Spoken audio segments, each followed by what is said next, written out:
Bismillahirrahmanirrahim. Today we shall review classical statistics and its limitations. Also, we shall discuss about quantum statistics that include Bose-Einstein and Fermi-Dirac statistics. तो सबसे पहले देख लेते हैं statistics क्या है.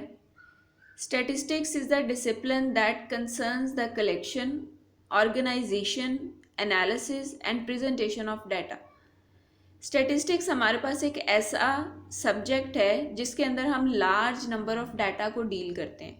यानी अगर हमारे पास बल्क ऑफ डाटा है, फॉर एग्जांपल स्टूडेंट्स का डाटा है, क्लास के स्टूडेंट्स का डाटा है, या फिर एक सिटी के अंदर रहने वाले सिटीजन्स का डाटा है, या अगर हम फिजिक्स के अंदर बात करें तो लार्ज नंबर ऑफ मॉलिक्यूल्स का अगर डाटा है, तो जहाँ पे भी बल्क ऑफ डाटा की बात होगी उसको डील करने के लिए हम जो लॉज यूज़ करेंगे, हम जो मेथड्स यूज़ करेंगे, उसको हम स्टैटिस्टिक्स का नाम देंगे. फॉर एग्जाम्पल अगर आपकी क्लास के स्टूडेंट्स के रिजल्ट की बात करें तो वो भी हमारे पास एक बल्क ऑफ डाटा है. तो सबसे पहले उस डाटा को हम कलेक्ट करेंगे, यानी हर स्टूडेंट के जो है वो मार्क्स उनको कलेक्ट करेंगे, कौन से सब्जेक्ट में कितने मार्क्स ये गेन कर रहा है. उसके बाद उस डाटा को ऑर्गेनाइज करेंगे. ऑर्गेनाइज का मतलब फिर हम उसको टेबुलर फॉर्म में पुट करेंगे. ये स्टूडेंट है, उसके अगेंस्ट उसका डाटा पुट करेंगे, तो वो सारी जो अरेंजमेंट है उसको हम ऑर्गेनाइजेशन का नाम देंगे. उसके बाद उस डाटा को जो एनालाइज करना है वो हम पे डिपेंड करता है कि हम उस डाटा में से क्या चीज़ जो है वो चाहते हैं, क्या हमारी रिक्वायरमेंट है. मे बी आप ये देखना चाहते हो कि वहाँ पे कितने स्टूडेंट्स पास हैं, कितने स्टूडेंट्स फेल हैं, या हो सकता है हमारी रिक्वायरमेंट ये हो कि कितने स्टूडेंट्स यहाँ पे 60% मार्क्स ले रहे हैं, कितने 70% मार्क्स ले रहे हैं. तो डिपेंडिंग अपॉन द रिक्वायरमेंट आप मुख्तलिफ तरह से उस डाटा को एनालाइज करते हैं, उसका तज्जिया करते हैं, यानी उससे मुख्तलिफ रिजल्ट जो हैं उनको डिड्यूस करते हैं. और उसके बाद फिर आपने जो रिजल्ट्स डिड्यूस किए हैं उसको किस तरह से प्रेजेंट करना है, किस तरह से शो करना है, किस तरह से लिखना है, वो चीज़ भी इसके अंदर आ जाती है. जहाँ पे भी हम स्टेटिस्टिक्स की बात करेंगे इसका मतलब हमारे पास बल्क ऑफ डाटा है, और उस डाटा को ऑर्गेनाइज करने के लिए, उसको एनालाइज करने के लिए जो रूल्स हम पढ़ेंगे that will be called statistics. अब फिजिक्स के अंदर स्टेटिस्टिक्स का कॉन्सेप्ट कहाँ पे आता है, जहाँ पे हम लार्ज नंबर ऑफ पार्टिकल्स को डील कर रहे होते हैं. फॉर एग्जाम्पल अगर आप गैस मॉलिक्यूल्स की बात करें तो वो भी लार्ज नंबर ऑफ पार्टिकल्स हैं. अगर आप एक एटम के अंदर प्रोटॉन्स की या न्यूट्रॉन्स की बात करें तो वो भी बहुत ज़्यादा तादाद में हो सकते हैं, इलेक्ट्रॉन्स बहुत ज़्यादा तादाद में हो सकते हैं. तो जहाँ पे भी बहुत ज़्यादा पार्टिकल्स के बिहेवियर को हमने एट अ टाइम स्टडी करना हो तो वहाँ पे हम स्टेटिस्टिक्स का इस्तेमाल करते हैं. अब क्लासिकल स्टेटिस्टिक्स क्या है? Classical statistics, due to Maxwell-Boltzmann, explained the energy and velocity distribution of the molecules of an ideal gas. Maxwell और बोल्ट्जमैन ने हमें एक जो है वो स्टैटिस्टिक्स से मुराद सबसे पहले तो वो एक सेट ऑफ अजम्पशंस, मतलब कुछ अजम्पशंस की थी उन्होंने कि आइडियल गैस का बिहेवियर किस तरह से होगा. देन उन अजम्पशंस की बेस पे उन्होंने एनर्जी के लिए, वेलोसिटी के लिए, या उनकी टेम्परेचर पे डिपेंडेंस के लिए जो है वो डिफरेंट फार्मूलाई हमें दिए थे. यानी उन्होंने ये एक्सप्लेन किया था कि जब भी एक आइडियल गैस के मॉलिक्यूल्स को हम एनर्जी प्रोवाइड करते हैं तो वो डिफरेंट मॉलिक्यूल्स के दरमियान एनर्जी किस तरह से डिस्ट्रीब्यूट होती है, यानी कौन से मॉलिक्यूल ज़्यादा एनर्जी को एब्जॉर्ब कर रहे होंगे, कौन से कम एनर्जी को एब्जॉर्ब कर रहे होंगे. देन जो है वो उनकी वेलोसिटीज़ की रेंज क्या होगी, कम से कम वेलोसिटी क्या हो सकती है, ज़्यादा से ज़्यादा कितनी स्पीड से मूव कर सकते हैं, या आइदर सारे के सारे पार्टिकल्स एक ही वेलोसिटी से मूव करेंगे या उनकी वेलोसिटीज़ जो है वो डिफ़र भी कर सकती हैं. तो ये जो सारा का सारा उन मॉलिक्यूल्स का बिहेवियर था ये हमने स्टडी किया था on the basis of laws जो कि हमें मैक्सवेल और बोल्ट्जमैन ने दिए थे, और उन लॉज को जो है फिर हम क्लासिकल स्टैटिस्टिक्स का नाम देते हैं. लेकिन ये जो लॉज थे ये गैस के मॉलिक्यूल्स को जो है वो अच्छे से एक्सप्लेन करते थे, but it fail to explain the observed energy distribution of electrons, photons, neutrons and atomic nuclei. लेकिन जब हम बात करते हैं माइक्रो लेवल पे या एटॉमिक लेवल पे तो वहाँ पे ये लॉज जो हैं वो हमें उस तरह के रिजल्ट्स नहीं देते जिस तरह की हम ऑब्जर्वेशन करते हैं. यानी ये हमारे पास थ्योरेटिकल अजम्पशंस थी. तो इन अजम्पशंस को लेकर जब हम इलेक्ट्रॉन्स के लिए या प्रोटॉन्स के लिए एनर्जी डिस्ट्रीब्यूशन को स्टडी करते हैं वो चीज़, और एक जो हमने प्रैक्टिकली ऑब्जर्व किया है वो चीज़ उन दोनों मैच नहीं करती. इन अदर वर्ड्स हम कह सकते हैं कि हमारा जो क्लासिकल स्टैटिस्टिक्स थी वो माइक्रो लेवल पे जो है वो हमें एनर्जी या वेलोसिटी की डिस्ट्रीब्यूशंस के बारे में कोई इन्फॉर्मेशन नहीं देती थी. अब ऐसा क्यों था? Maxwell-Boltzmann distribution functions suffer from the following two major objections. यानी दो मेजर ऑब्जेक्शंस थे, दो अजम्पशंस जो उन्होंने की थी वो यहाँ पे इलेक्ट्रॉन्स के केस में फिट नहीं होती थी. First, the particles are assumed to be distinguishable, though electrons or other elementary particles are indistinguishable. अब डिस्टिंग्विशेबल पार्टिकल्स क्या होते हैं कि अगर आपके पास, डिस्टिंग्विश का मतलब होता है डिफरेंस करना, फर्क करना, कि अगर आपके पास लार्ज नंबर ऑफ पार्टिकल्स हैं तो आप उसमें से एक पार्टिकल को दूसरे पार्टिकल से डिफ्रेंशिएट कर सकें. फॉर एग्जाम्पल, अगर आपके पास एक बॉक्स के अंदर डिफरेंट कलर की बॉल्स पड़ी हुई हैं तो आप उसमें से हर कलर को डिफ्रेंशिएट करते हैं, this is red, this is blue, this is black. लेकिन अगर सारे के सारे बॉल्स एक ही कलर के हैं, एक ही साइज के हैं, बिल्कुल एक जैसे हैं, सिमिलर हैं, तो उनको डिस्टिंग्विश नहीं किया जा सकता, उनको एक दूसरे से डिफरेंस जो है वो हम शो नहीं कर सकते. तो मैक्सवेल बोल्ट्जमैन स्टैटिस्टिक्स के अंदर हमने ज्यूम किया था कि पार्टिकल्स डिस्टिंग्विशेबल हैं, यानी एक पार्टिकल को हम दूसरे पार्टिकल से अलग पहचान सकते हैं, लेकिन इलेक्ट्रॉन्स या अदर एलिमेंट्री पार्टिकल जो हैं वो डिस्टिंग्विशेबल नहीं है, यानी वो सारे के सारे सिमिलर टाइप के पार्टिकल्स होते हैं, तो उनमें से एक को जो है वो हम दूसरे से डिफ्रेंशिएट नहीं कर सकते. दूसरा जो एतराज़ था इसके ऊपर, that was any number of particle was allowed to occupy the same quantum state while many particles, particularly electrons, obey Pauli's exclusion principle, which does not allow a quantum state to accept more than one particle.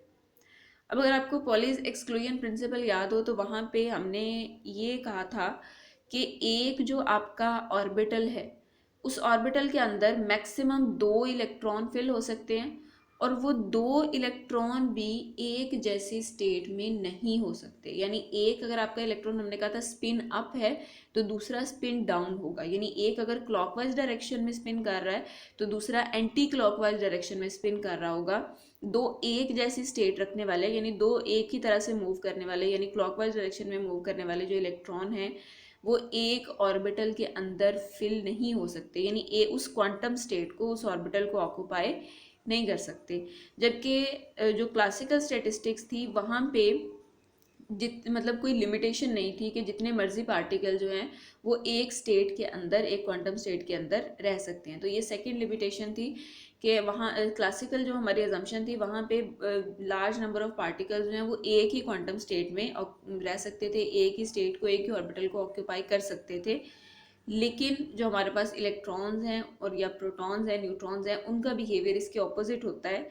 एक quantum state के अंदर, आपके एक orbital के अंदर एक से ज़्यादा इलेक्ट्रॉन जो हैं वो नहीं रह सकते, यानी एक ही स्टेट रखने वाले, एक जैसी मोशन रखने वाले 2 इलेक्ट्रॉन जो हैं वो एक ऑर्बिटल में नहीं आ सकते. तो इन दोनों लिमिटेशंस की वजह से आपका जो क्लासिकल स्टैटिस्टिक्स थी वो इलेक्ट्रॉन्स के, प्रोटॉन्स के या न्यूट्रॉन्स के बिहेवियर को एक्सप्लेन नहीं कर पा रही थी. देन हमने जो है वो क्वांटम स्टैटिस्टिक्स को इंट्रोड्यूस करवाया. These difficulties were resolved by the use of quantum statistics and can be divided as. अब जो क्वांटम स्टैटिस्टिक्स है उसको हम दो तरह से डिवाइड करते हैं, यानी दो टाइप के रूल्स हैं हमारे पास, और दो टाइप के ही हमारे पास पार्टिकल्स जो हैं जो उन रूल्स को फॉलो करते हैं. यानी जो हमारे पास माइक्रो लेवल पे पार्टिकल्स हैं उन सब का भी बिहेवियर एक जैसा नहीं है, यानी एक सेट ऑफ रूल्स या एक सेट ऑफ अजम्पशंस में हम उन सबको स्टडी नहीं कर सकते. तो दो मेजर एडवांसमेंट्स हैं, दो मेजर स्टैटिस्टिक्स हैं जो कि हमारे माइक्रो लेवल के पार्टिकल्स को एक्सप्लेन करती हैं. That include Bose Einstein statistics and Fermi Dirac statistics. So let's first see what is Fermi Dirac statistics. अब ये बेसिकली दो साइंटिस्ट का नाम है. फर्मी, एनरिको फर्मी जो है उसने उस बेसिकली डेवलप उसको किया था, इंट्रोड्यूस करवाया था. देन डायरैक ने जो है उसको डेवलप किया था. दैट वाज इस वजह से हम इनके दोनों के नेम के आफ्टर जो है वो स्टैटिस्टिक्स को फर्मी डायरैक स्टैटिस्टिक्स या FD स्टैटिस्टिक्स का नाम देते हैं. अब इस स्टैटिस्टिक्स की बेसिक अजम्पशंस क्या थी, यानी हमने इसमें क्या एज्यूम किया था कि हमारे जो पार्टिकल्स हैं वो किस तरह से बिहेव करते हैं. The basic assumptions of FD statistics are, it is applicable for identical and indistinguishable particles. सबसे पहले तो ये अप्लाई होता है आइडेंटिकल एंड इनडिस्टिंग्विशेबल पार्टिकल्स पर, यानी ऐसे पार्टिकल्स जो एक जैसे हैं और उनको एक दूसरे से डिफ्रेंशिएट ना किया जा सके. फॉर एग्जांपल, अगर इलेक्ट्रॉन्स की बात हो रही है, प्रोटॉन्स की या न्यूट्रॉन्स की बात हो रही है, तो वो अब आपके पास आइडेंटिकल भी हैं, यानी एक जैसे भी हैं, और उनको एक दूसरे से डिफ्रेंशिएट भी नहीं किया जा सकता. यानी एट अ टाइम हम इलेक्ट्रॉन प्रोटॉन न्यूट्रॉन को स्टडी नहीं करेंगे, एट वंस हम किसी एक पार्टिकल का बिहेवियर यानी या तो इलेक्ट्रॉन्स का या प्रोटॉन्स का या न्यूट्रॉन्स का स्टडी कर रहे होंगे। Total energy and total number of particles of the entire system is constant. दूसरी एजम्पशन हमने ये की कि जो टोटल एनर्जी है और टोटल नंबर ऑफ पार्टिकल्स है पूरे के पूरे सिस्टम के अंदर, इट रिमेन्स कांस्टेंट। यानी ना तो उनकी टोटल एनर्जी में किसी किस्म का चेंज आता है, ना ही टोटल नंबर ऑफ पार्टिकल्स जो हैं उनमें कोई चेंज आता है। Spin of the particles should be half integral spin like 1/2, 3/2, 5/2 etc. यानी हमने न्यूक्लियर स्पिन जो है उसके बारे में पढ़ा था। तो हर पार्टिकल जो है उसको हम एक स्पेसिफिक स्पिन की वैल्यू असाइन करते थे। तो वो पार्टिकल्स जिनकी स्पिन हाफ होती है यानी हाफ इंटीग्रल होती है, मीन्स 1/2, 3/2, 5/2 या 7/2, वो सारे के सारे पार्टिकल्स जो हैं उनको हम स्टडी करते हैं अंडर फर्मी डायरैक स्टैटिस्टिक्स। यानी वो सारे के सारे पार्टिकल जो फर्मी डायरैक स्टैटिस्टिक्स को फॉलो करते हैं उनकी स्पिन जो है वो हाफ इंटीग्रल स्पिन होती है। पार्टिकल्स मस्ट ओबे पोलीज एक्सक्लूजन प्रिंसिपल, और ये जो पार्टिकल्स हैं ये पोलीज एक्सक्लूजन प्रिंसिपल को ओबे करते हैं, वो हम डिस्कस कर चुके हैं कि दो जो है इलेक्ट्रॉन एक ऑर्बिटल के अंदर सेम स्पिन के साथ नहीं हो सकते। Wave functions associated with the particles should be anti symmetric. अब उन पार्टिकल्स के साथ जो वेव फंक्शन एसोसिएट कर रहा होगा, वेव फंक्शन को भी हम लास्ट लेक्चर में बहुत डिटेल में डिस्कस कर चुके हैं कि हर जो पार्टिकल है क्वांटम मैकेनिक्स के अंदर उसके साथ एक वेव एसोसिएट कर रही होती है, और उस वेव के बारे में मुख्तलिफ किस्म की जो इन्फॉर्मेशन है, उसकी एनर्जीज, उसकी वेवलेंथ या फ्रीक्वेंसीज, वो हम उस वेव फंक्शन की मदद से सारी इन्फॉर्मेशन अचीव करते हैं। सो हर पार्टिकल जो है जब हम उसको क्वांटम मैकेनिक्स के अंदर स्टडी करेंगे तो हर पार्टिकल के लिए एक स्पेसिफिक वेव फंक्शन होगा। यहाँ पे हमने ज्यूम किया कि जो वेव फंक्शन है पार्टिकल का, it should be anti symmetric, उसको एंटी सिमेट्रिक होना चाहिए। All particles which obey Fermi Dirac statistics are known as fermions. अब सारे के सारे पार्टिकल जो कि फर्मी डायरेक्ट स्टैटिस्टिक्स को फॉलो करेंगे यानी इन रूल्स के अकॉर्डिंग बिहेव करेंगे, उनको हम फर्मियॉन्स का नाम देंगे। अब फर्मियॉन्स में कौन कौन से पार्टिकल्स शामिल हैं? Proton, electron, neutron, quarks, neutrino, muons and all types of hyperons. यानी ये सारे के सारे पहले तो हमारे पास फंडामेंटल पार्टिकल्स हैं, इलेक्ट्रॉन, प्रोटॉन और न्यूट्रॉन, और उसके बाद न्यूक्लियस के अंदर पाए जाने वाले एलिमेंट्री पार्टिकल्स हैं, यानी जिनको मिलाने से हमारे इलेक्ट्रॉन्स, प्रोटॉन्स, न्यूट्रॉन्स या हमारी एनर्जीज जो हैं वो बनती हैं, यानी एलिमेंट्री पार्टिकल्स हैं। तो ये सारे के सारे पार्टिकल्स जो हैं वो फर्मियॉन्स हैं, यानी वो फर्मी डायरेक्ट स्टैटिस्टिक्स को फॉलो करते हैं। Also, the Fermi-Dirac statistics applies to all nuclei of odd mass number। जितने भी न्यूक्लियाई ओड ए हैं यानी जिनका मास नंबर जो है वो ओड है, वो सारे के सारे फर्मी डायरेक्ट स्टैटिस्टिक्स को फॉलो करते हैं, यानी सारे के सारे फर्मियॉन्स हैं। फॉर एग्जांपल हाइड्रोजन है, इसका एटॉमिक मास 1 है, लिथियम का एटॉमिक मास 3 है, फ्लोरीन 9 है, क्लोरीन 35 है। ये सारे के सारे न्यूक्लियाई जो हैं ये फर्मियॉन्स हैं। Next we have Bose Einstein statistics. अब अगेन ये दो साइंटिस्ट का नाम है। बोस जो है इसने पहले इस स्टैटिस्टिक्स को पुट फॉरवर्ड किया था, देन उसको डेवलप किया था आइंस्टाइन ने। The basic assumptions of Bose Einstein statistics are, it is applicable for identical and indistinguishable particles. ये हमारे पास सेम अजम्पशन है जो कि बोस आइंस्टाइन स्टैटिस्टिक्स के अंदर भी हमने की और फर्मी डायरेक्ट स्टैटिस्टिक्स के अंदर भी की, कि पार्टिकल्स जो हैं वो आइडेंटिकल होंगे, एक जैसे होंगे और इनडिस्टिंग्विशेबल होंगे, यानी एक पार्टिकल को दूसरे पार्टिकल से डिफ्रेंशिएट नहीं किया जा सकता। It is applicable two particles with integral spin. अब यहाँ पे जो पार्टिकल की स्पिन है वो हाफ इंटीग्रल नहीं होगी बल्कि इंटीग्रल होगी, यानी राउंड फिगर्स में होगी, 0, 1, 2, 3, 4, 5, 6, इनमें से कोई भी वैल्यू स्पिन की हो सकती है। All particles which obey Bose Einstein statistics are known as bosons. अब जो भी पार्टिकल इस स्टैटिस्टिक्स को फॉलो करते हैं यानी इन रूल्स के अकॉर्डिंग बिहेव करते हैं, उनको हम बोसोन्स का नाम देते हैं।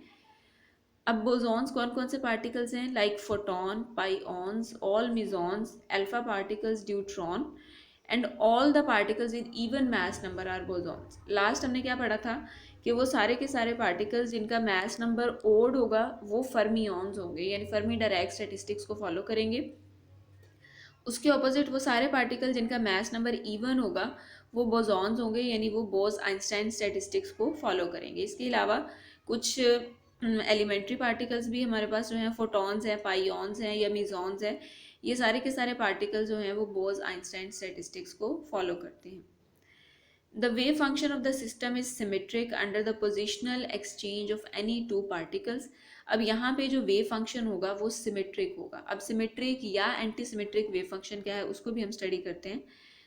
लास्ट अजम्पशन इसकी क्या है कि total energy and total number of particles of the entire system is constant. ये हमने पीछे भी जो है वो एज्यूम किया था कि ना तो एनर्जी जो है वो कहीं से क्रिएट होगी कहीं पे डिस्ट्रॉय होगी। ये बेसिकली हमारे पास कंजर्वेशन ऑफ एनर्जी और कंजर्वेशन ऑफ मैस की एक शक्ल है, जो हम कहते हैं कि ना तो टोटल एनर्जी जो है उसमें चेंज आता है, एक फॉर्म से दूसरी फॉर्म में कन्वर्ट हो सकती है, और ना ही टोटल नंबर ऑफ पार्टिकल्स जो हैं उनके अंदर उनकी तादाद में कोई सा भी फर्क आ सकता है।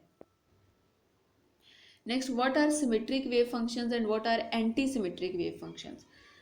Symmetric wave functions do not change sign when all of the coordinates, spin or space of any pair of particles are interchanged. तो यहाँ पे भी हमने एक वर्ड यूज़ किया था, under the positional exchange of any two particles. हम क्या करेंगे, जो दो पार्टिकल हैं उनकी पोजीशन को, उनकी स्टेट को इंटरचेंज कर देंगे। इंटरचेंज करने से मुराद, अगर एक पार्टिकल हमारे पास फर्स्ट एक्साइटेड स्टेट में है, एक हमारे पास सेकंड एक्साइटेड स्टेट में है, या लेट्स से एक ग्राउंड स्टेट में एक्साइटेड स्टेट में है, तो दो पार्टिकल जो इनकी स्टेट को इंटरचेंज कर दिया हमने। इंटरचेंज करने से मुराद कि जो फर्स्ट वाला पार्टिकल था उसको हम सेकंड स्टेट में ले आए, जो सेकंड वाला पार्टिकल था उसको हम, जो सेकंड स्टेट में था उसको हम फर्स्ट स्टेट में ले गए। ठीक है। सो अगर हम उनकी पोजीशन को चेंज कर दें, इंटरचेंज कर दें, या स्पिन को इंटरचेंज कर दें, यानी कोई भी कोऑर्डिनेट्स उनके जब हम बदल देते हैं, एक पार्टिकल की पोजीशन को चेंज करके दूसरे पार्टिकल की पोजीशन के साथ इंटरचेंज कर देते हैं, यानी सिर्फ दो पार्टिकल में इंटरचेंज करेंगे, तो अगर इस इंटरचेंज के बाद आपका जो वेव फंक्शन है वो अपने साइन को चेंज नहीं करता, साइन को चेंज करने से मुराद वो जिस तरह से है उसी तरह से रहता है, तो उस वक्त हम कहेंगे आपका जो वेव फंक्शन है वो सिमेट्रिक है। ठीक है। तो हमारे पास जितने भी पार्टिकल्स जो हैं जिनका वेव फंक्शन सिमेट्रिक होता है वो सारे के सारे बोसॉन्स होते हैं। अब उसके ऑपोजिट जो हमारे पास फर्मिऑन्स हैं उनका वेव फंक्शन जो है वो एंटी सिमेट्रिक होता है। एंटी सिमेट्रिक से क्या मुराद है, anti symmetric wave functions change sign when all of the coordinates of any pair of particles are interchange, ये चेंज कर लेते हैं, ये मिस्टेक है।